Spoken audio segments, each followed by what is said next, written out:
இப்போவே அட்வான்ஸாக உங்களுடைய டிக்கெட்டை புக் பண்ணி வச்சுக்கோங்க. இது ஒரு தலைமுறைக்கான ஒரு தேர்தல்.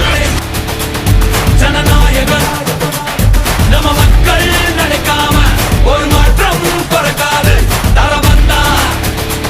தரமானவன் உன் பேரை கேட்டா உடல் உறைஞ்சே போகும். விழித்திரையில் பார்த்தா மனம் கரைஞ்சே போகும். நீ தூணா நின்னா ஒரு இனவே வாழும்.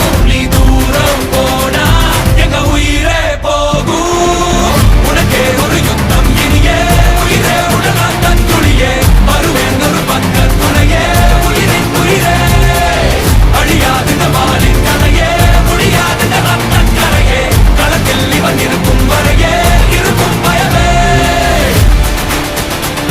ஒரு பேரே எங்க நடக்கு நான் தாண்டா பண்ணுவேன், அப்படி தாண்டா பண்ணுவேன், என்னடா பண்ண முடியும் அப்படின்னு ஒரு ஃபீல்.